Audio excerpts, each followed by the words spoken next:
this dry roasting of the herbs is a way of creating not only a way of preserving your fresh herbs, but it creates another slight flavor. Now, this is unlike dried basil. We're gonna dry roast some basil in this video, and it will be time elapsed. We're gonna season it a little bit with some olive oil and salt, and then put it in a very low oven and let it dry, roast, and bake till it's crisp, which is what we're gonna do. But this dried basil is a little bit unlike the dried basil that you buy in the supermarket, which is a little bit more crumbly. These are still being whole leaves, and you can use them for garnish as whole leaves that are dried and things like that too. And I'll show you that when we get them out of the oven a little later. But for right now, basic technique for dry roasting your herbs. And again, my three favorites are basil, sage, and oregano. Okay, so I have some fresh basil leaves here in a bowl, and I'm going to very carefully take a little bit of extra virgin olive oil and sort of coat.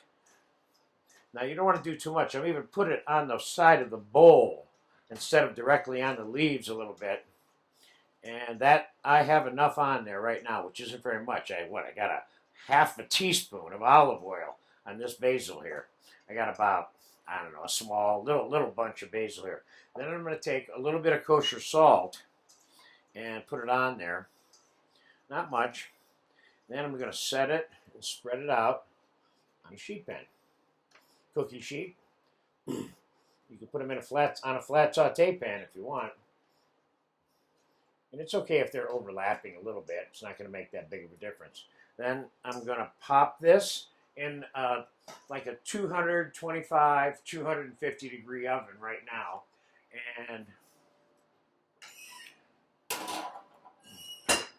we'll let that dry roast. So I'll tell you exactly how long it took. I had the oven set at 225.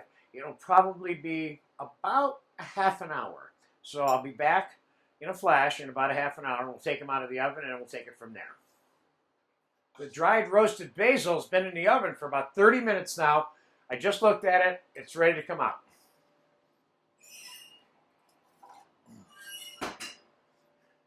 And what we have here is nice, crispy little leaves. See there? You can't smell them, but they have that roasty toastiness to them, you know?